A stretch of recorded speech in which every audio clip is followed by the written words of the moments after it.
श्री मालागौड़ जी।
एक साथ मन को छोड़ देंगे।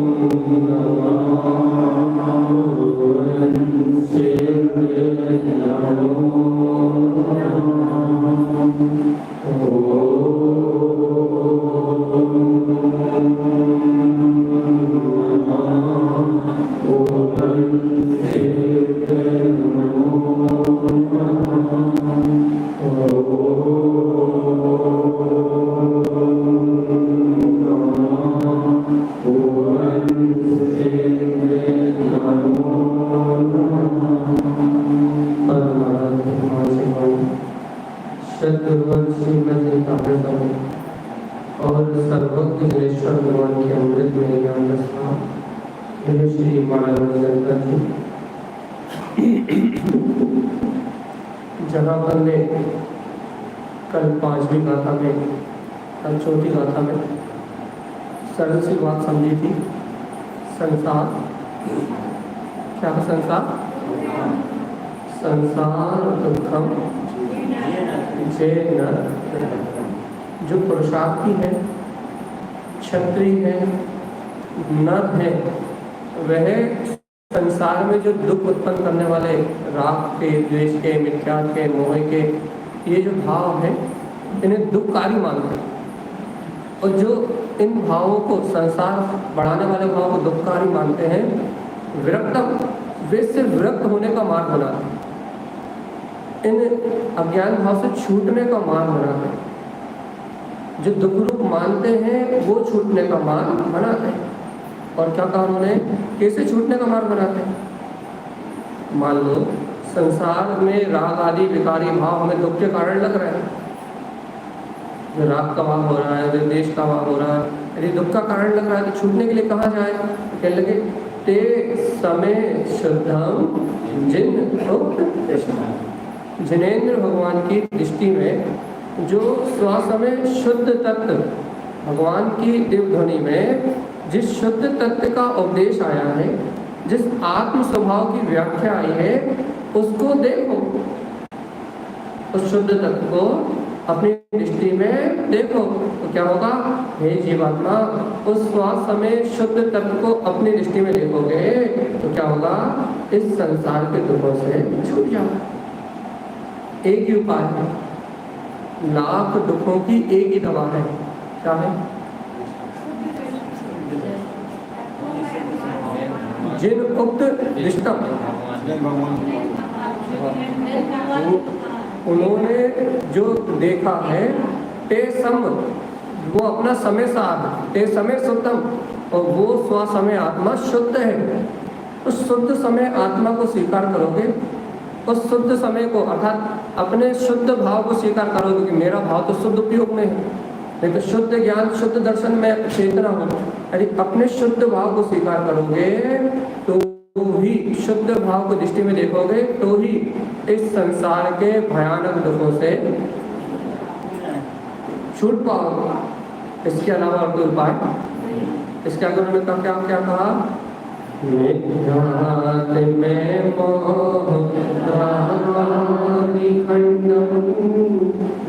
क्या करो भैया? अंतर में अनादिकाल से मिथ्यात्व का वास है कि नहीं? शरीर को अपना मान रहे हैं, घर पर परिवार को अपना मान रहे हैं, दुकान मकान पुत्र परिवार में अपनेपन की मानता है, और स्वार्थवश कुदेवादी, मिथ्यादेवादी, अदेवादी, कुगुरुवादी, ये कुछ बता देंगे, कोई मंत्र बता देंगे, कुगुरुओं के पास, ज्योतिषियों के पास, ना जाने किस किस के पास घूम रहे हैं।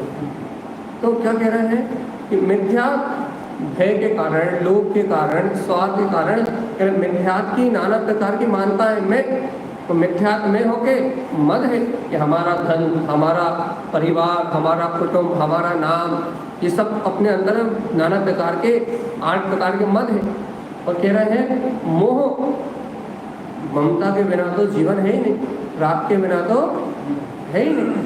मोह के बिना अपन, यदि मोह नहीं होता पुत्र में, परिवार में, घर दुकान मकान में, खाने में पीने में, यदि मोह नहीं होता तो क्या हम संसार में रहते? यदि मोह नहीं होता तो संसार में रहते? तो कहने लगे मोह की धारा, मिथ्यात्व, मद और जो मोह की अनादिकाल की धारा है, राग आदि रूप जो बह रही, राग आदि मतलब राग और देश रूप जो परिणमित हो रही है। 8 मद है, ज्ञान का मद है, बल का मद है, अपनी कला का मद है, अहंकार, अहम, घमंड। तो यहाँ जो मद की बात चल रही है, राग आदि खंडन के लगे, मिथ्यात्व का भी खंडन करो, मान का भी खंडन करो, मोह का भी खंडन करो, और मोह के निमित्त से जो राग आदि भाव चल रहा है, मिथ्यात्व मोह के कारण से जो निरंतर पर पदार्थों में राग आदि भाव चल रहे हैं, इनका मंडन मत करना। मंडन मत करना मतलब हाँ, उन राग आदि को अपना स्वीकार नहीं करना। तुम कमजोर मत हो जाना, दीनहीन मत हो जाना। इस राग आदि रूप जो परिणमन चल रहा है उसमें दीनहीन मत हो जाना। इन राग आदि भाव को सत्य मत मानना। क्या मत मानना? राग आदि भाव क्या नहीं मानना? सत्य मत मानना कि ये राग आदि भाव तो वर्तमान में चल रहा है मोह के निमित्त से, जो राग आदि भाव चल रहे हैं इन्हें सत्य मत मानना। काय सत्य नहीं मानना? क्योंकि इन राग आदि भाव के कारण ही तुझे नर्क को जाना पड़ा। इन राग आदि भाव के कारण तेरा संसार में जन्म मरण हुआ। इन राग आदि भाव के कारण ही तू 84 लाख योनियों में परिभ्रमण करता रहा। ये राग आदि भाव तो है जो अनादिकाल से संसार में जन्म मरण के दुख को दे रहे हैं। ये अपना राग, ये राग और मोह की परिणति तो है जिसके कारण अपन अनंत काल से संसार में जन्म मरण कर रहे हैं। और क्या? यही ना। तो आचार्य ध्यान ने कहा, क्या कहा? मिथ्यात्व का, अगर कोई मिथ्या मानता हो, शरीर आदि में अपनापन हो, या फिर कुदेव आदि से वह हो, तो मिथ्यात्व का या मद हो कि हम धनपति, अरबपति, हमारे पास बहुत ज्ञान, तो कहले मद हो, मोह हो, किसी से मोह की परिणति हो, या राग आदि, राग या देश परिणाम चल रहे हो, तो कहले कि खंडम, तो इनका क्या करना? उन्हें तोड़ना। जैसे कि मान लो कोई अपने ऊपर गलत इल्जाम लगा दिया, अपन क्या करते हैं? खंडन करते भैया ऐसा तो आज तक हमने बाप को बड़ी सफाई दे दे कि हम तो बहुत अच्छे हैं, हम तो कुछ करते नहीं हैं, हमने तो ऐसी गलती नहीं करी, अपन का करते बाप खंडन करते नहीं करते कि मान लेते चुपचाप। कोई तुमसे कहते तुम चोर हो, तुम शांति से मान दो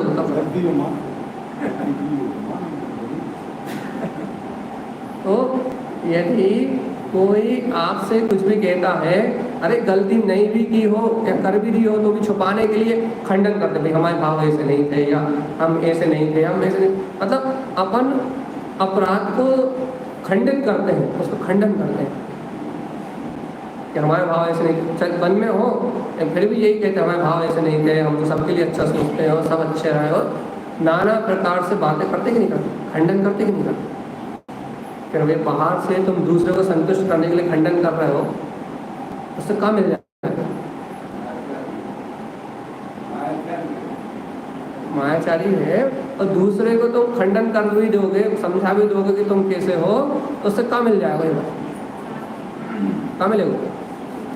कुछ नहीं मिलेगा ना। लेकिन आचार्य भगवान कह रहे हैं अंतर में अनादिकाल का मिथ्या है।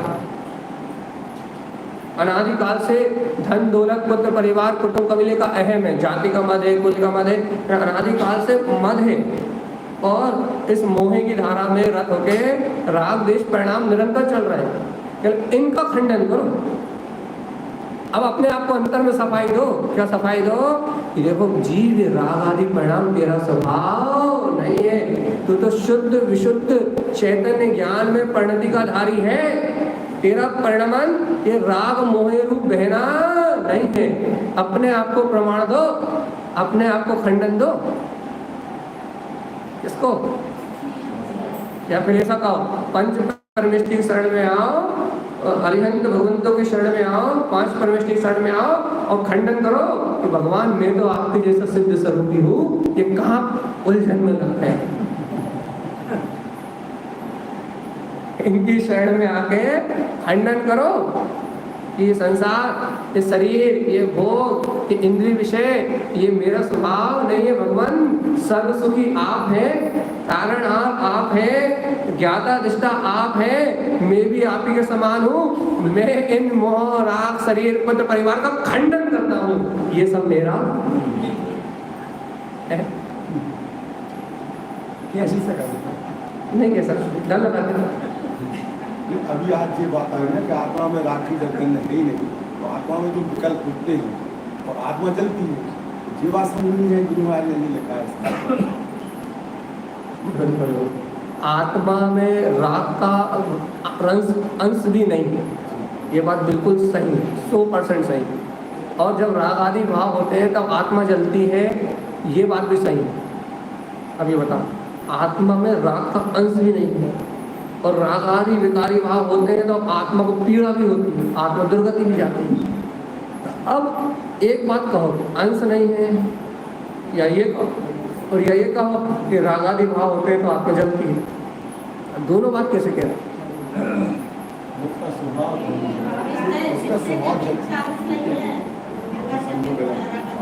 हम समाधान दे रहे हैं, हम दे रहे हैं, खुद दे रहे हैं, लेकिन आप खुद अपने अंदर में विचार कर लो, हमें मत सुनाओ। आप अंतर में क्या समाधान लेके आ,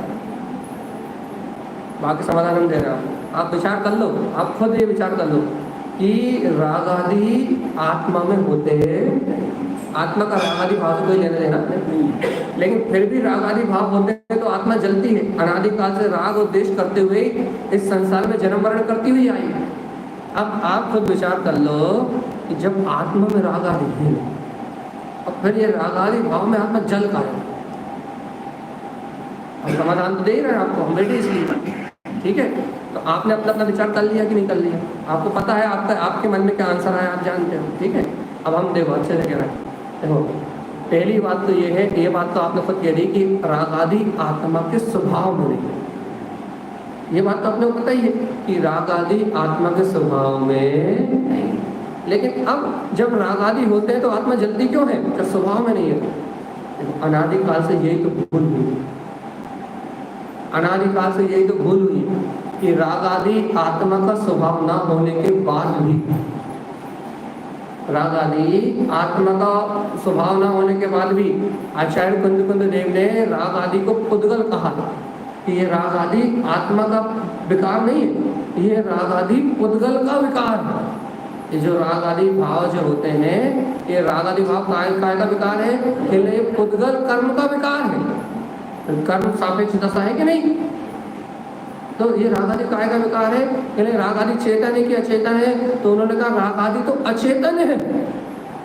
अब बताओ भैया, जब राग आदि आत्मा में नहीं होते, राग आदि पुद्गल का विकार है, राग आदि अचेतन है, तो अब उस राग आदि के होते समय मुझे पीड़ा क्यों, मुझे सजा क्यों? जुड़ रहा है भैया, अनादि काल से निमित्तिक संबंध, कर्मों का और आत्मा का निमित्तिक संबंध है, संश्लेष संबंध है। क्या संबंध है? ये जीव राग आदि को अपना मानता है और उस राग आदि का करने वाला मैं हूँ, ऐसी ही मान्यता रखता है।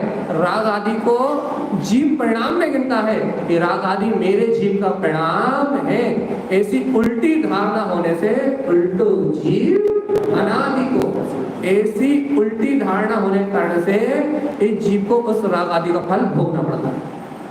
जैसे विकल्प दुख है, जिससे अपने कर्मों की मतलब कर्म बनेंगे अपने, तो फिर आत्मा का इसका क्या मतलब हुआ कि जब अपने आत्मा के अंदर जो विकल्प होते हैं तो अपने अपने कर्म बांध दिए। तो देखो, आत्मा में राग के विकल्प उठे, द्वेष के विकल्प उठे, या किसी प्रकार के कसाय के विकल्प उठे। विकल्प क्या होते हैं भैया? मतलब अच्छे ध्यान से सुनो, कोई भी चीज अच्छी से सुनो, समझ में आती है। विकल्प उठे मतलब वर्तमान में हमारे जो अनादि काल के संस्कार हैं, जो मेरा जीव अनंत काल से संसार में रहा नहीं रहा, तो अनंत काल से मेरा जीव इस संसार में रहा है, तो मेरे सत्ता में ज्ञानावर्णी, दर्शनावर्णी, अंतराय, मोहिनी, चारों प्रकार के कर्मों का तांता लगा दूंगा। तो उनके संस्कारगत ज्ञानावर्णी कर्म के संस्कार से, दर्शनावर्णी कर्म के संस्कार के से, अर्थात मोहिनी कर्म के संस्कार से मेरे अंदर में जो विचार चलते हैं, उसका ही नाम विकल्प। प्रारब्ध भी इसी को बोलते हैं। अनादि काल के मोह राग देश के संस्कार जनित जो मेरे अंदर में विचार उठते हैं, विकल्प का दूसरा नाम ज्ञान है। आपको पता है? क्योंकि ज्ञान का स्वभाव हमेशा जानने का है और ज्ञान कभी जानना बंद कर नहीं सकता। ध्यान से सुनना, विकल्प का दूसरा नाम ज्ञान है और ज्ञान कभी जानना बंद नहीं कर सकता। ज्ञान तीनों काल से जान रहा है, बहुत ध्यान से सुनना। और आचार्य भगवंतों ने कहा है ज्ञान ना कभी सम्यक होता है और ज्ञान ना कभी मिथ्या होता है, क्योंकि ज्ञान का स्वभाव ही विकल्प है। वो जानता है और जानता है। अब बहुत अच्छे से, अब राग आदि विकारी भाव जो अनादि काल के संस्कारगत हमारे अंदर उठ रहे हैं, उसको मेरा ज्ञान जो गेरू जान रहा है, उसका नाम है विकल्प। अब बहुत अच्छे सुनो, मेन पॉइंट पे आ रहा है। अब वो जो विकल्प है, वो विकल्प हमें दुख का कारण क्यों है? अब न ज्ञान सम्यक होता है, न ज्ञान मिथ्या होता है। अब वो विकल्प हमारे ज्ञान में दुख का कारण क्यों बन रहा है? लेकिन भैया, ज्ञान संगति करता है। क्या करता है? अच्छा, ज्ञान संगति करता है। अब वो विकल्प हमारे दुख का कारण क्यों बन रहे हैं? क्योंकि आपके पास, अब ज्ञान संगति करेगा, अब आपके पास जो श्रद्धा है, वो श्रद्धा मिथ्या है। या हमारे पास जो श्रद्धा है वो श्रद्धा मिथ्या है। हम द्रव्य को उसके स्वभाव से नहीं जानते। अब हम द्रव्य को उसके स्वभाव से नहीं जानते, तो हमारा जो ज्ञान है, वो ज्ञान होते हुए भी अज्ञान रूप परिणमन करेगा। जो विकल्प उठ रहे हैं वो आपके पूर्व भाव के संस्कार हैं। जो विकल्प उठ रहे हैं वर्तमान में, जो आपको कर्म जैसे निमित्त मिले ना, उन निमित्तों से उत्पन्न होने वाले विचार हैं, वो आपके संस्कार हैं, हमारे संस्कार हैं। हमें आपको देख के अच्छा लग रहा है और हम विकल्प हो रहे हैं कि अरे यार, इसके साथ ही बैठे, इसके साथ ही बात करें, इसके साथ ही उठे, तो ये हमारे अनादि काल के संस्कार हैं। और उन संस्कारगत मन में विकल्प उठते हैं। विकल्प ज्ञान का दूसरा नाम है, लेकिन अपना ज्ञान मिथ्या होने से अपना ज्ञान मिथ्या होने से वह विकल्प अपने को दुख के कारण है। और यदि यही सिद्धांत सम्यक होता, क्या सम्यक सिद्धांत होता, क्या सम्यक सिद्धांत होता कि ये गे जो विकल्प रूप गे बन रहे हैं, ये गे मेरी आत्मा से भिन्न है और ये पुद्गल आकार है, तो मेरा ज्ञान उन गे आकार नहीं होता। फिर मेरा ज्ञान कैसा होता कि वो गे भिन्न है और मेरा ज्ञान भिन्न है। फिर गे और ज्ञान में भिन्नता भाषित होती है। अभी अपनी गलती क्या हो रही है, अपना सिद्धांत मिथ्या होने से, अपनी दृष्टि विपरीत होने से अभी गे और ज्ञान एक में जानने में आ रहा है, विकल्प रूप ही ज्ञान जानने में आ रहा है। अभी हम ज्ञान की सत्ता को और विकल्प की सत्ता को भिन्न भिन्न स्वीकार नहीं करता।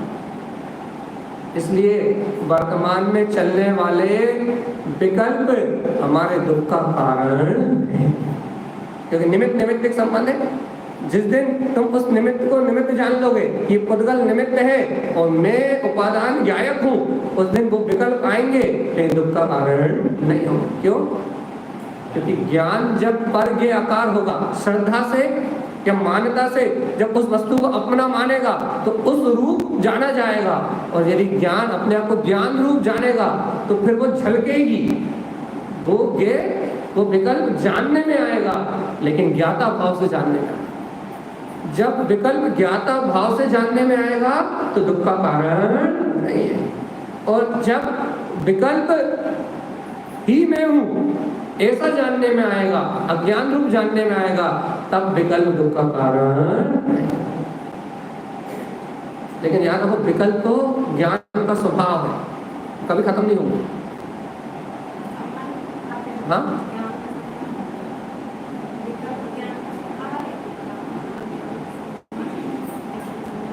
विकल्प ज्ञान का स्वभाव है, वो कभी खत्म नहीं होंगे।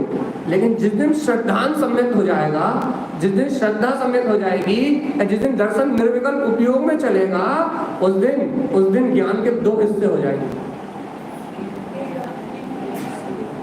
दो हिस्से हो जाएंगे, स्वप्रकाशक और परप्रकाशक। वो निर्विकल्प श्रद्धा होने से, निर्विकल्प स्वानुभूति होने से वो ज्ञान निर्विकल्प अपनी स्वानुभूति का रसपान करेगा और परप्रकाशक ज्ञान में लोक और आलोक सब झलकेंगे। वो झलकेंगे लेकिन विकल्प रूप में झलकेंगे, गे रूप झलकेंगे और झलकेंगे और मेरा ज्ञान उन गेयों से भिन्न है। कब होगा ऐसा? अब भी अली जवाब चाहिए, जल्दी बोलो, कब होगा? इसको बोल, जब अपना श्रद्धांत सम्यक होगा। जहां श्रद्धांत सम्यक हुआ वहां अपने आप ही विकल्प रूप के झलकेंगे, वेदना का कारण नहीं बनता। वेदना कारण ना बने पर इतना ही मोक्ष मार्ग है। विकल्प तो जो सामने आना है वो विकल्प दुख का कारण है। कब तक? जब तक उल्टो जी,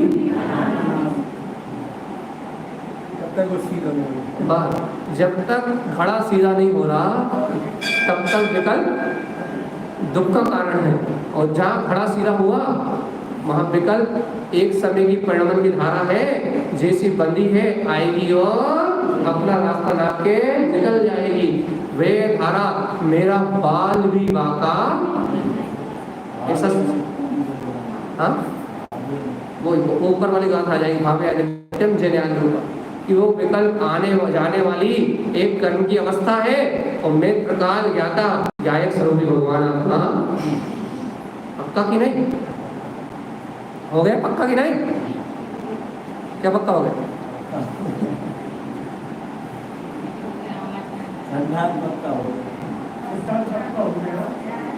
यदि देखो, याद रखना, आपकी श्रद्धा की संगति करेगा ज्ञान। ज्ञान अकेला नहीं दौड़ लगाएगा, या ज्ञान आपकी श्रद्धा की संगति करेगा। और ज्ञान जिसकी संगति करेगा, ज्ञान जहाँ ढलेगा वहाँ चारित्र प्रकट होगा। यदि आपकी श्रद्धा सम्यक है तो आपका ज्ञान सम्यक रूप परिणमित करेगा, परज्ञ को भिन्न जानेगा। और जहां आपका ज्ञान परज्ञ को भिन्न जानेगा, मैं आपका चारित्र गुण कहेगा कि कसाय मेरा स्वभाव नहीं है, वो आत्मिक सुख को भोगेगा। आत्मचिंतन से आपका आचरण होगा और वो आंतरिक सुख को भोगोगे आप। और देखो कितना सुख है अंतर में, कसाय में सुख नहीं है। श्रद्धा सम्यक होगी, ज्ञान सम्यक होगा, ज्ञान सम्यक होगा, चारित्र सम्यक होगा, तीनों एक साथ सम्यक हो जाएंगे। ऐसा नहीं कि एक कभी आएगा, दूसरा कभी आएगा, तीसरा कभी आएगा। वो तो एक ने रास्ता बदला, इंजन जहां जाएगा,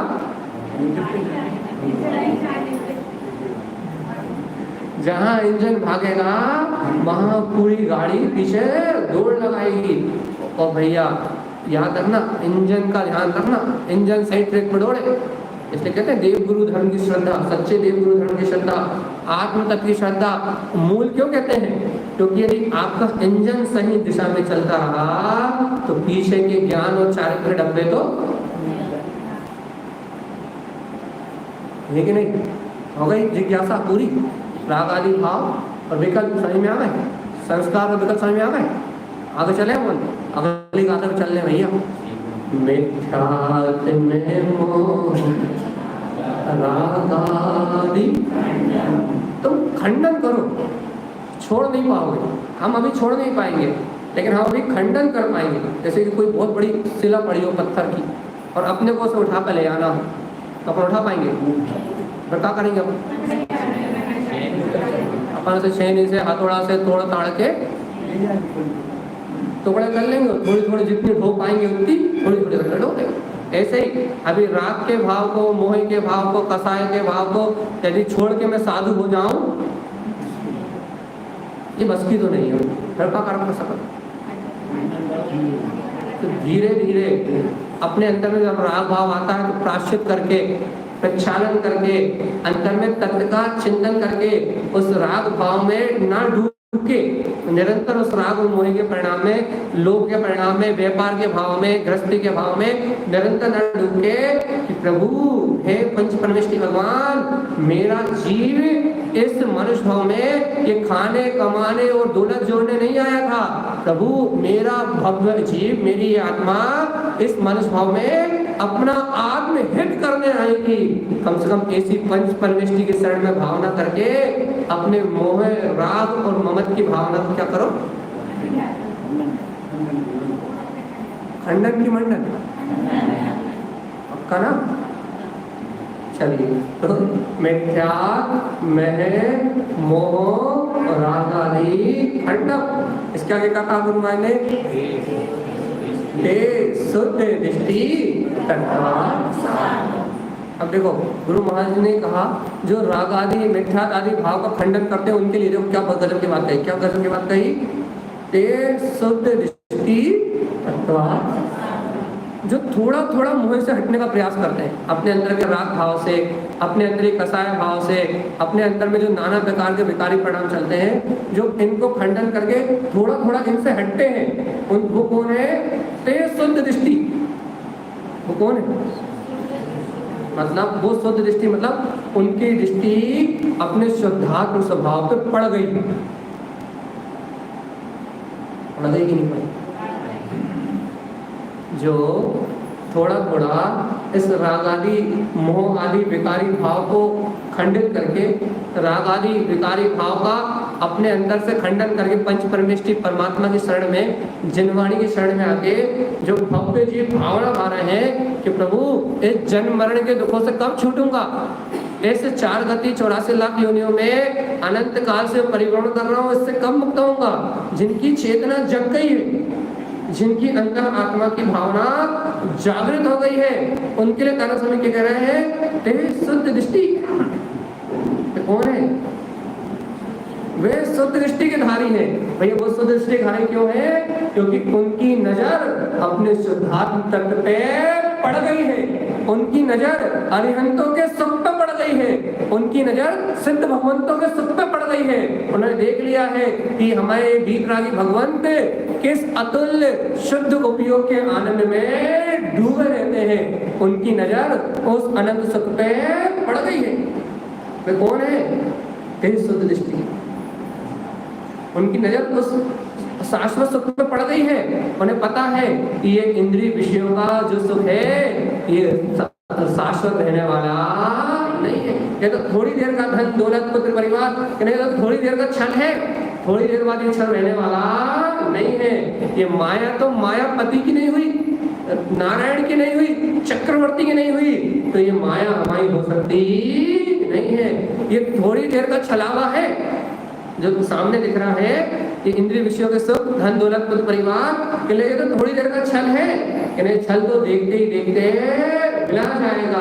तो फिर वो क्या करते हैं, एक शुद्ध दृष्टि, वे शुद्ध दृष्टि के धारी को क्या करते हैं, तत्व अर्थ साधन क्या करते हैं,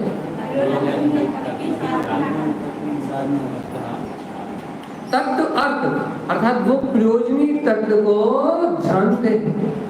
भैया सुनो तो शाश्वत सुख का अमृत प्याला तो मेरे दिव्य चेतन में इस आत्म तत्व में ही भरा हुआ है। वो जानते हैं तत्व अर्थ कि मेरे लिए प्रयोजनी तो ये सम्यक दर्शन ही है, मेरे लिए प्रयोजनी तो जीव को जीव स्वीकार करना और अजीब को अजीब स्वीकार करना ही है। धन दौलत पुत्र परिवार ये अजीब के अर्थात पुद्गल के सहयोग है और मैं आत्मा जीव हूँ। वो क्या करते हैं, तत्व वो तत्व के अर्थ को जानते हैं कि प्रयोजनी तत्व तो मेरा जानने देखने वाला ध्रुव तत्व भगवान आत्मा ही है। साधन क्या करते हैं, उसकी साधना करते हैं। रहते घर में है भेद ज्ञान करते हैं, जाते दुकान में है तत्व का निर्णय करते हैं, बोलते राग आदि विकारी भाव में रहते हैं, लेकिन उन राग आदि विकारी भाव के बीच में ये निश्चय करते हैं कि इनसे मैं कभी सुखी होने वाला नहीं हूँ। मेरा सुख तो मेरे ज्ञायक भाव से है, मेरा सुख तो मेरे समता स्वभाव से है, मेरा सुख तो मेरी ज्ञान में परिणति से है। ये पर पर्याय मेरी चेतना से भिन्न है और मैं ज्ञायक स्वरूप भगवान आत्मा इन सारे बाहरी प्रपंच से भिन्न हूँ। मेरा सुख तो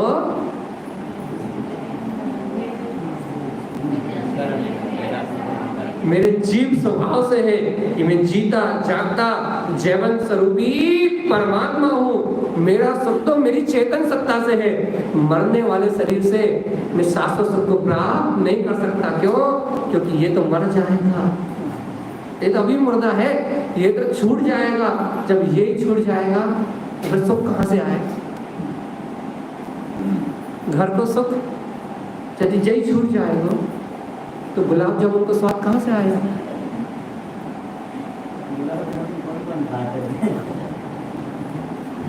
जल्दी बता। यदि जय छूट जाए तो रसगुल्ले की मिठास कहाँ से आए? बताओ तो। नहीं आए ना। तो जय छूट जाए तो इसके सारे सुख तो अपने आप ही सब तो इससे जुड़े हैं। ठंडी गर्मी भूख प्यास, बड़े बड़े गाड़ी बंगले, क्या बोलते हैं, भौतिकता के जितने भी संसाधन है, सुख की जितने भी संसाधन है भौतिकता में, वो सब शरीर से जुड़े। जा नहीं तो अच्छा हम पूछ लेते हैं, ये नहीं तो धर्मपत्नी है कहाँ? यदि शरीर नहीं तो धर्मपत्नी है कि नहीं? शरीर नहीं तो बच्चे हैं कि नहीं? शरीर नहीं तो आपका बड़ा बंगला है कि नहीं? शरीर नहीं तो आपकी गाड़ी है कि नहीं? जा नहीं तो कछु नहीं। जब तक सारी फसाद की जब तक जाइए, जब तक जा अपनो है,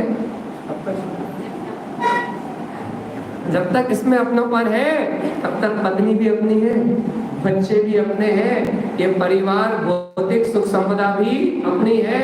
ये सारा मजमा जब तक जा है तब तक है, और जा नहीं तो फिर अच्छा नहीं। सही है कि नहीं? पक्को है ना? अब जा भी गारंटी है कि जिस दिन हमने जन्म लिया तो उस दिन डिसाइड हो गया था कि ये कब छूटना। ये भी सही है, जन्म के साथ मृत्यु डिसाइड हो गई। मृत्यु जीवन का पहला और आखिरी सत्य है। पहला सत्य भी है, ये जन्म से डिसाइड हो गई थी, तो मृत्यु जीवन का पहला और आखिरी सत्य है। ये बात तो आपको पता है, कंफर्म है कि जितना भी कमा लो तो कितना ही भोग लो, छोड़ के तो ए भैया जी, एक तो ही तो कह रहे हैं जब छोड़ के ही जाने हैं।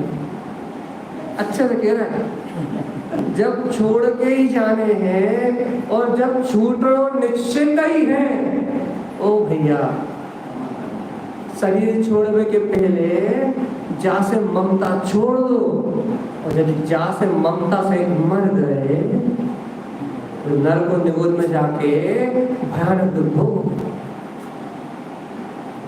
जा छूटे, जाके पहले खाते भाई, पीते भाई, व्यापार करते भाई, घर गृहस्थी में रहते भाई, जा छूटे, जा से पहले जा मेरो नहीं है, जहां से मोह छोड़ दो।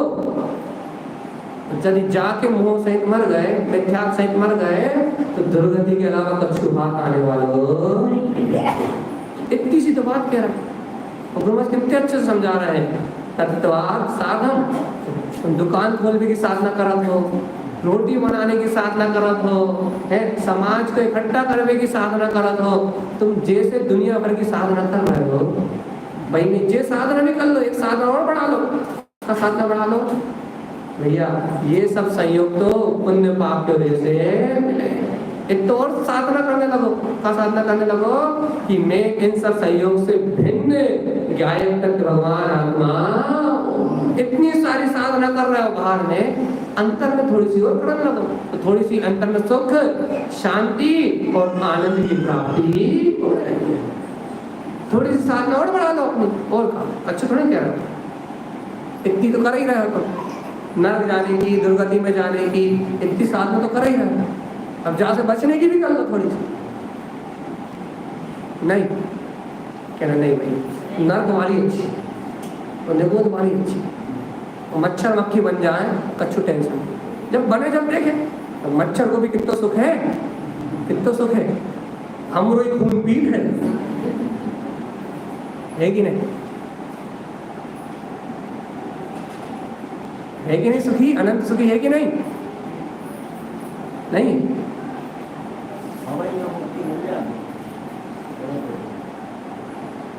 बेचारा 2-3 दिन आयु बेचारे, अपन 70 साल खा खा के तृप्त नहीं हो पा रहा है, बेचारा वो 2-3 दिन में का तृप्त हो। अरे भगवान आत्मा कल विचार तो करो कि जितना भी मजमा दिखाई दे रहा है, मच्छर मक्खी, ये हाथी घोड़ा, ये चींटी, ये सब हमारी तरह आत्मा है। ये तो विचार करो, ये यहाँ कैसे पहुंच गई? एक तो अच्छे मनुष्य भाव छोड़ के यहाँ कैसे पहुंच गई? विचार तो करो, इन सबको का भाव, इन सबको डिमोशन का होगा? कल रात को मैंने कहा था ना, इस जीवन में हमारा सबसे बड़ा अपराध है आत्मा की विराटता। जीव होते हुए तूने कभी अपने जीव तत्व को, अपने अंतर आत्मा को स्वीकार नहीं किया। अरे तूने सारे खुदगल को स्वीकार किया, राग को स्वीकार किया, मोह को स्वीकार किया, घर पद परिवार सबको स्वीकार किया, लेकिन आत्मा होते हुए तूने अपने आप को आत्मा स्वीकार नहीं किया। इसकी सजा है। कितनी भुगतना, जल्दी बता दो है? नहीं भुगत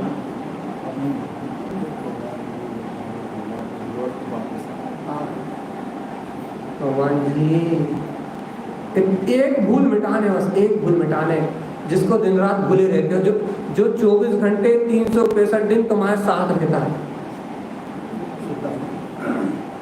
एक समय भी जिसके बिना कोई भी शक्ति नहीं है, जो 365 दिन तुम्हारे साथ रहता है, निज तुम्हारे घट में है, उस निज घटवासी उस परमात्मा को स्मरण कर लिया करो।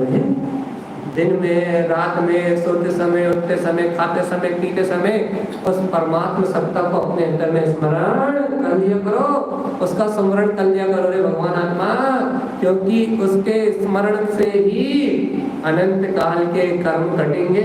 इसके अलावा कर्म काटने का और कोई उपाय नहीं है। और वो शाश्वत प्रकाल ध्रुव ब्रह्म स्वरूपी परमात्मा इस समय में रहने वाले में विराजमान है।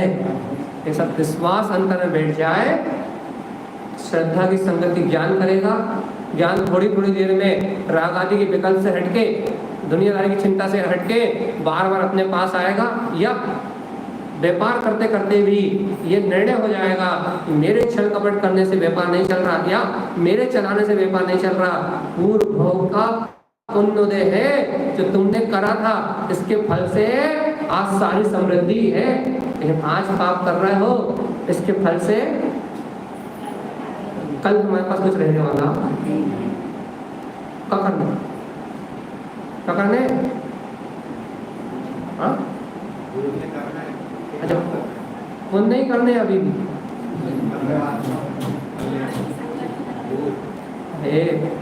अंतर में विद्यमान अपने ज्ञान स्वभाव की संगति करना। संगति मतलब देखो, हम आपसे घर छोड़ने के ही नहीं रहे, हम आपसे परिवार छोड़ने के ही नहीं रहे, हम आपसे कह ही नहीं रहे कि आप अपनी प्रॉपर्टी हमारे नाम कर दो, कह रहे हम कहें तो तुम करोगे ना। यदि हम कह भी दें कि भैया अपनी अपनी रजिस्ट्री अमित भैया के नाम चढ़ा दो, तो तुम चढ़ाने वाले हो का?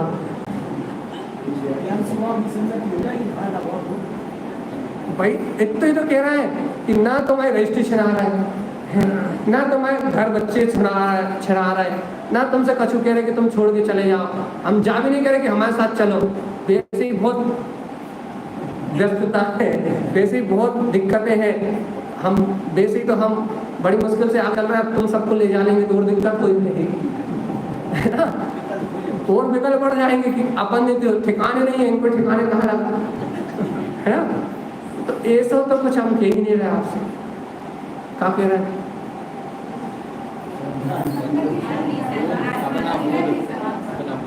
अरे तुम जीव तत्व भगवान आत्मा हो, और जो चैतन्यता तुम्हारे अंदर में है, जो ज्ञान में स्वभाव तुम्हारे अंदर में है, उस ज्ञायक स्वभाव की संगति कर लो।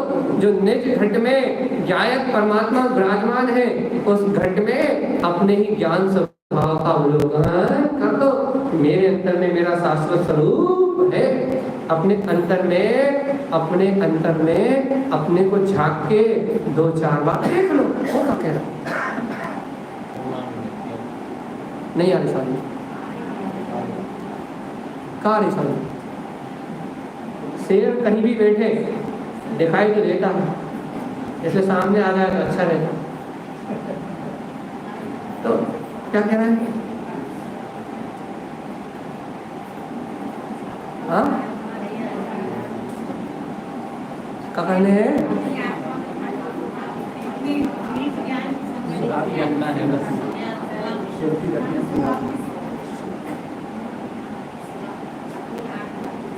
अरे भगवान जी, किसी दूसरे का स्मरण करने थोड़ी कह रहा है। अच्छा, अरे मैं आपसे कहता ओम अमिताय नमः जपो, चलिए जपो जल्दी है मगर जी, ओम अमिताय नमः, ओम अमिताय नमः जपो।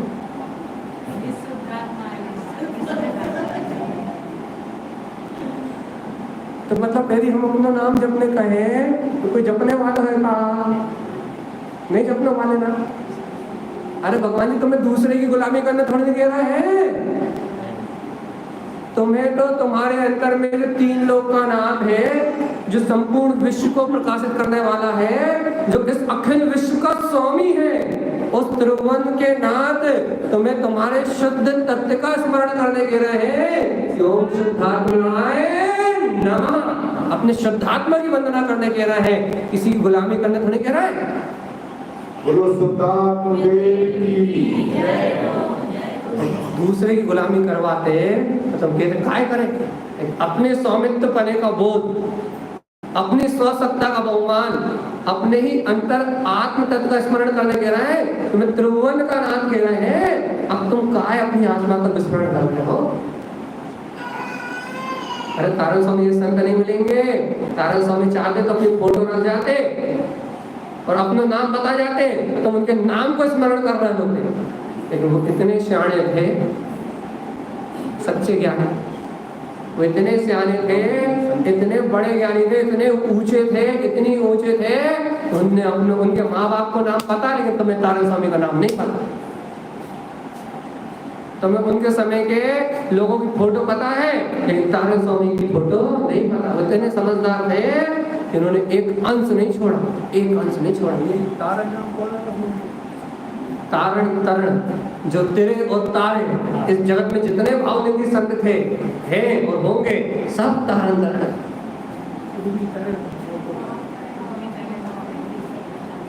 सिद्ध भगवान तारण तरण है, हरिहंत भगवान तारण तरण है, आचार्य उपाध्याय साधु तारण तरण है। तारण तरण में पंच परमेष्टि है, एक नहीं। जिसमें तरने तिरने और तारने की सामर्थ्य है वो तारण तरण है। तो तारण तरण अपना स्वयं का आत्मा है। एक बार तारण तरण कहो तो 5 परमेष्टि और निज आत्मा 6 का स्मरण एक साथ होता है। और एक और बात कहो तो जनवाणी भी तारण तरण है, 7 का स्मरण एक साथ होता है, इसलिए जय तारण तरण है। तो तारण तरण कोई नाम नहीं है, कौन है वो?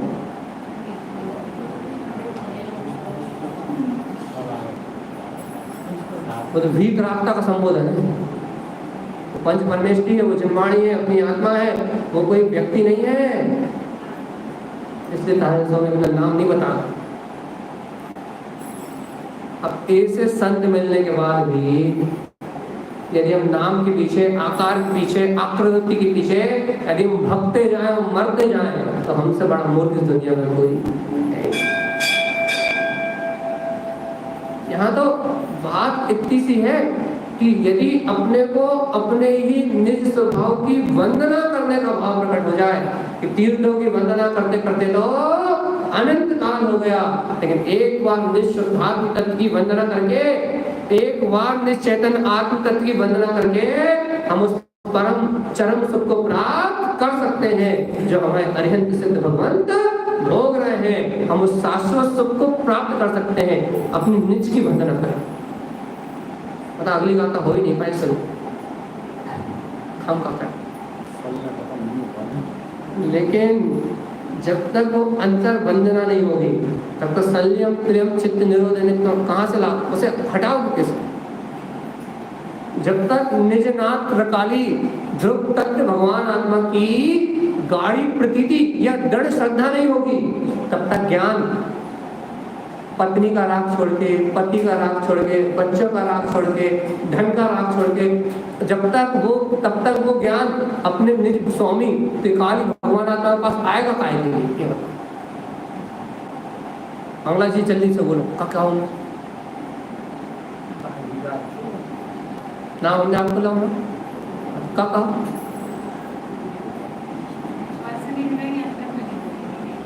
शब्द सही दो, बोलो, पीछे पीछे बात ना करो आपस में, बोलो आप ही बोलो, बोलो आप जल्दी,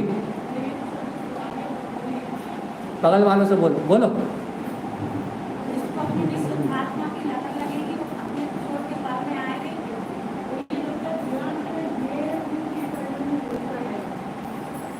हाँ वो पूरा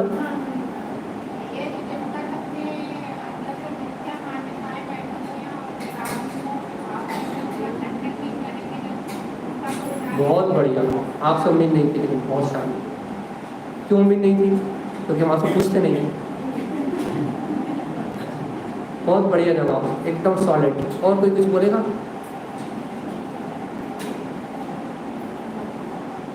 अरे कितनी अच्छी बात है, हमने कितने अच्छे समझाया। ज्ञान संगति करेगा, यदि तुम तत्व का सच्चा श्रद्धा नहीं करोगे, अपने ध्रुव तत्व को सच्ची आस्था से स्वीकार नहीं करोगे, तो वो राग आदि की, घर पुत्र परिवार की, धन दौलत की संगति छोड़ के अपनी ओर आएगा काहे के लिए? वो तो पर की संगति करता रहेगा, अज्ञान भाव की संगति करता रहेगा, पुत्र की, परिवार की, यहाँ वहाँ के विकल्प की, दुनियादारी के, शल्य चिंता की, वो पर की संगति करता रहेगा। काय करता रहेगा? बोलो आप बोलो, जोर से बोलो, लेकिन इतनी धीरे नहीं। हम कुछ लोगों से इसलिए नहीं पूछते क्योंकि वो इतनी धीरे बोलते कि हमें तंत्र गवा नहीं है। बोलो जोर से,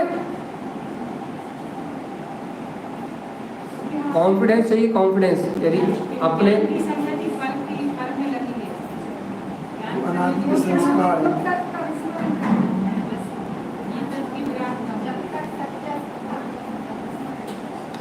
जब तक आत्म तत्व की श्रद्धा नहीं होगी, जब तक शुद्धात्म तत्व की श्रद्धा नहीं होगी, ज्ञान को पर से हटाने वाली 3 काल में 3 लोक में कोई ताकत नहीं। चाहे 11 अंग 9 फुट के पार्टी हो जाओ और तुम महाव्रती भी हो जाओ, तो भी तुम्हारा ज्ञान अपने ध्रुव तत्व भगवान आत्मा की ओर लौट के आने वाला नहीं है।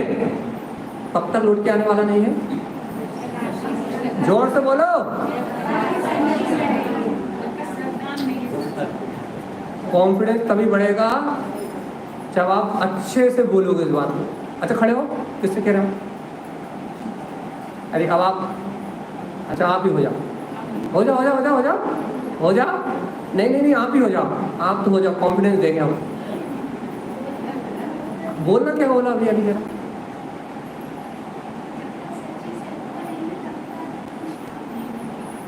बहुत अच्छा, आप आपके पास अच्छे से बैठे। हिम्मत चाहिए, ताकत चाहिए, ताकत। जिससे बोले तो खड़े नहीं हुआ, लेकिन जिसमें दम दी वो तो हो गया कि ताकत चाहिए। कि जब तक हमारे अंतर में 4 लोगों के सामने बोलने की हिम्मत चाहिए, कि जब तक हमारे अंतर में वास्तव में स्वीकार नहीं होगा कि परिपूर्ण सुख का भंडार मेरे अंतर में ही है, किसी कीमत पे ज्ञान लौट के अतीन्द्रिय आनंद लेने के लिए नहीं आएगा। आप ये कहते हो कि आपको अतीन्द्रिय आनंद आता नहीं है, आप ये कहते हो कि आपको अतीन्द्रिय सुख आता नहीं है, गलत। आप उस अतीन्द्रिय आत्म सत्ता को स्वीकार करते नहीं हो। जब तुम उसकी मानते नहीं करोगे, जब तुम इसका स्मरण नहीं करोगे, तो ज्ञान लौट के अपने ध्रुव तक भगवान आत्मा की ओर क्यों आएगा?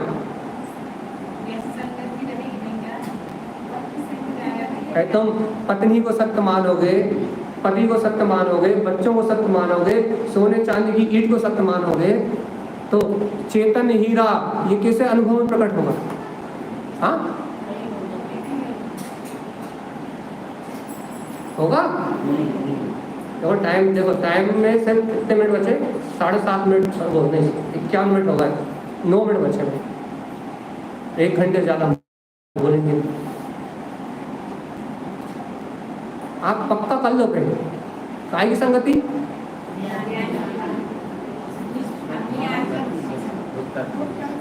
ध्रुव तत्व शुद्धात्मा की संगति करने की नहीं करने? पक्का? हाँ कहिए।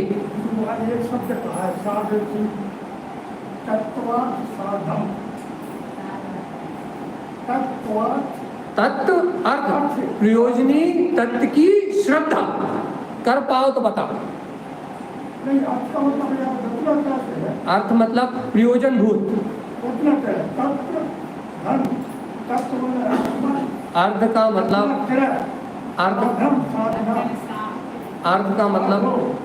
अर्थ का मतलब होता है प्रयोजनी। हाँ वही हम कह रहे हैं, रत्नत्रय अर्थ का मतलब होता है प्रयोजनी। ती अर्थ कहते तो रत्नत्रय, ती अर्थ रत्नत्रय ना, ती अर्थ रत्नत्रय, 3 ती अर्थ। और अभिषेक का अर्थ मतलब प्रयोजनी, प्रयोजनी तत्व मतलब तत्व श्रद्धान, साधन मतलब श्रद्धा, उस प्रयोजनी तत्व की श्रद्धा। काय की श्रद्धा? अब यदि आपको धन से हटके आत्मा प्रयोजनी लगने लगा हो तो आप करो श्रद्धा। अच्छा बताओ, एक बार बताओ भाई, तो बात चल रही है। एक बार बताओ, इतनी लेट आए, खड़े करवा कर सुनो, देखो एक बार अच्छे से सुनो, अच्छे ध्यान से सुनना, बहुत अच्छे से। मान लो आपकी और हमारी श्रद्धा, इसकी कीमत कितनी आपको पता है? नहीं हम बता रहे कितनी कीमत पता? अरे आपकी श्रद्धा की कीमत 2 रुपये किलो है। एक ठेले वाला यदि 2 रुपये किलो महंगी सब्जी दे, आपकी श्रद्धा 2 रुपये किलो बिक जाती है। आओ कम करवाओ। आपके ज्ञान की कीमत कितनी है मालूम है? 1 रुपये, 2 रुपये, 4 रुपये। भाई ज्ञान काय में लगाते हैं? वहाँ 2 रुपये किलो फीस से कम मिल रही है, जहाँ 2 रुपये की ज़्यादा मिल रही है। जे अपनी कीमत ज्ञान की श्रद्धा। हमें मानता काय में है? हम वो 2 रुपये बचा के अरबपति हो जाए। हमारी ये औकात है हमारे ज्ञान की, दर्शन की, ये वैल्यू है। जबकि पता है तो 2 रुपये नहीं 100 रुपये ज़्यादा ले ले, भाग्य का कहीं जाएगा। लेकिन हम दिमाग लगाते हैं 2 रुपये की वस्तु में, हम दिमाग लगाते हैं 1 रुपये की वस्तु में, हम दिमाग लगाते हैं 10-10 रुपये बचाने में। हम कभी अपने दिमाग में लगाते हैं कि 2, 5, 10, 20, 25, 50, 100, 200 ऊपर नीचे भी हो गए तो हम मोटे पतले होने वाले नहीं है। और भाग्य का 1 पैसा भी यहाँ से वहाँ जाने वाला नहीं है। तुम जो 2 रुपये बचा रहे हो ना, वो हॉस्पिटल में जाकर लगा के आओ, पक्की बात। लेकिन बात इतनी चल रही है कि तुम 2 रुपए की वस्तु बचाने के लिए अपने ज्ञान को बर्बाद करने तैयार हो। त्रिभुवन का नाथ अनंत दर्शन ज्ञान सुख स्वाभाविक वो आत्मा तुम्हारे पास है। तुम उससे 2 घंटे बहस कर रहे हो 2 रुपए के लिए, तुम वहां 2 मिनट चिंतन कर लेते कि 1 द्रव्य का परिणाम, ये पैसा मेरा था ही नहीं, इसका परिणाम इसके पास होना है, जान दो। मैं तो चाहे भगवान आत्मा हो, यदि वहां अपने ज्ञान की सुरक्षा कर लेते, अपने ज्ञान को आत्म तत्व की संगति करा देते, तो तुम्हारे पिताजी को कहाँ चले जाते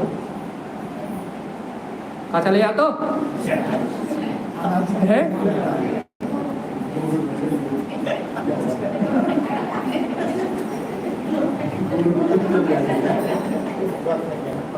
मतलब आपके ज्ञान की कीमत 2 रुपये है।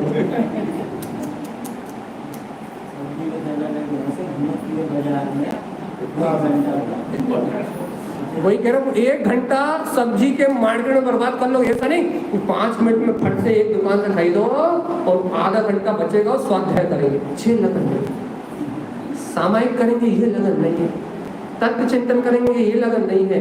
6 लगाने की चवन्नी कहाँ से बचेगा?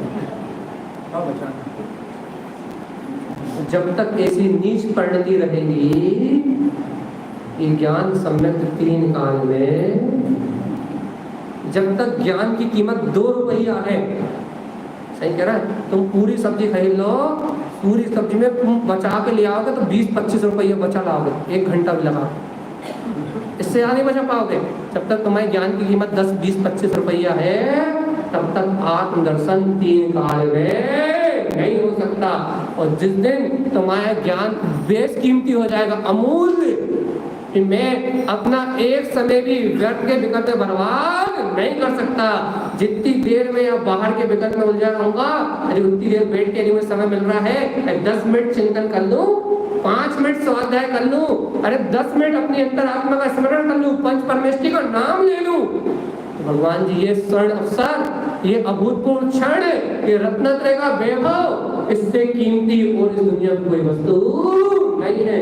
जिस दिन विचारधारा ऐसी हो जाएगी, उस दिन आप चाहते हुए भी अपने आत्मा को नहीं भूल पाओगे। उस दिन ये ज्ञान ऑटोमेटिक आत्मा की संगति करेगा। लेकिन जब तक 2-2 रुपए में अपना ज्ञान बेच दोगे, अरे हमारे ज्ञान की कीमत कितनी सस्ती, किसी ने तू बोल दिया तो हमारा ज्ञान इतना निकम्मा है, बड़े शब्द बोलते हैं फिर हम, हमारा ज्ञान इतना निकम्मा है, हमारा ज्ञान इतना कचरे के मोल है, रद्दी के मोल है कि किसी ने 2 शब्द बोल दिया तो हम उस घड़े का चिंतन करने लगे। हमारा ज्ञान इतना बेकार है, किसी ने कुछ कह दिया तो हम उसके चिंतन में लग गए, कोई निमित्त मिल गया तो हम उसके विचार करने लगे कि हम इतने बेमोल है, कि हम इतने बेभाव है कि हमें कोई भी उठा के ले जाए। हमारा उपयोग क्या इतना पामर है कि हर किसी विकल्प के साथ बह जाए। हम इतने सस्ती वस्तु हैं, हमारा उपयोग 3 लोग को प्रकाशित करने की सामर्थ्य वाला, पूरे ब्रह्मांड को एक समय में जानने की सामर्थ्य रखने वाला, अनंत चतुष्टय का धारी, अरिहंत सिद्ध समान जिसकी सामर्थ्य है, उस उपयोग की कीमत कितनी? एक छोटा सा सड़ा सा विचार, तुम्हारी हैसियत कितनी है कि तुम हमसे कुछ बोल दो और हम तुम्हारे विकल्प में लग जाए। हम तो 3 लोग के जाननहार हैं, हम तो 3 लोग के ज्ञाता निष्ठा है। तुम्हारी औकात कितनी कि तुम हमारे ज्ञान में आ जाओ, ये तो बताओ।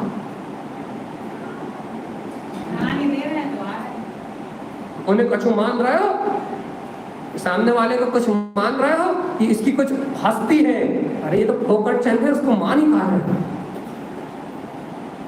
तुम उसका अस्तित्व मान रहे हो, तुम उसे महत्वपूर्ण मान रहे हो, तुम उसकी सत्ता मान रहे हो।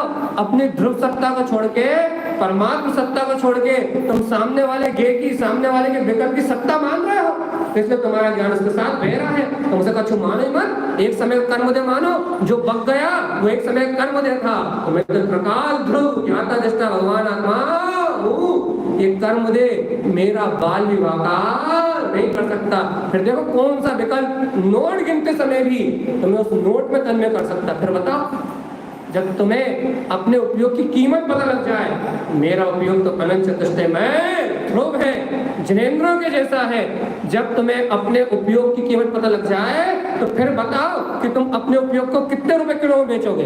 2 रुपए किलो की सब्जी के ठेले पे, या 100 रुपए बचाने में परचूनी की दुकान पे, या कोई निमित्त मिल जाए और तुमसे 2 शब्द बोल जाए, तो उस बेवकूफ की बातों में तुम किस में अपना उपयोग बेचोगे? बताओ कितने बेचोगे उपयोग? बताओ, जल्दी बताओ, लगाओ बोली।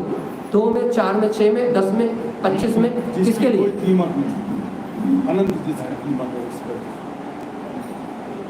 बेश कीमती है। एक समय यदि उपयोग अंतर में आ जाए तो सम्यक दर्शन, और एक समय यदि अपने परम प्रसाद को धारण कर ले तो एक समय में केवल ज्ञान। इतनी सामर्थ रखने वाला बेश कीमती चैतन्य हीरा ये उपयोग है मेरा। कितने बेचोगे बताओ? किसके लिए बेचोगे? किसी अमित के लिए, या किसी पंडित के लिए, या किसी वक्ता के लिए? किसके लिए बेचोगे? बताओ कितनी कीमत है, कितने बिकोगे? सोने में बिकोगे, चांदी में बिकोगे, हीरे में बिकोगे, मोती, कहाँ में बिकोगे? बताओ। चिंतामणि रत्न है, इसे खरीदने की ताकत इस ब्रह्मांड में किसी में नहीं है। जिस दिन चैतन्यता का बोध आ जाएगा, ये चिंतामणि रत्न है, ये उपयोग सर्व सामर्थ्यवान है। क्षण भर अंतर में ठहर जाए तो सम्यक दर्शन ज्ञान चारित्र का प्रकाश हो जाए। इतना बेश कीमती उपयोग और ऐसी चैतन्य सत्ता, ये हम किसी के लिए बेच नहीं सकते, किसी विकल्प के लिए इसको नाश नहीं कर सकते। ये तो मेरा एकल केवल ज्ञान में स्वभाव, एक अधिकार है मेरा। जिन शासन में जन्म लिया है तो एक अधिकार मेरा कि निर्माण को प्राप्त करूंगा, चाहे बाधाएं कितनी आ जाएं, कर्म के सहयोग कितने ही आ जाएं, लेकिन मैं कम से कम जिन शासन की अनुभूति करके तत्व का सच्चा श्रद्धान करके मैं आज नहीं तो कल और कल नहीं तो परसों इस मार्ग में गमन करूंगा करूंगा और करूंगा। है लक्ष्य काय का? हाँ काय का? पक्का टाइम हो गया? कंफर्म? पढ़े नाम लेख पात्र करें, गुरु माँ की भक्ति करें। यथा नाम तथा गुण शोभे, नाम शोभे गुण, धन्य भगवान जिनके नाम भी और गुण भी। कहाँ है वो गुण? किराने की दुकान में। अगर होगा तो रखना था कि प्राप्ति तो होगी। अरे उन गुणों का सुमरण यदि अंतर में हो जाए तो मुझे मुक्ति प्राप्त करने से कोई रोक सकता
Slowly,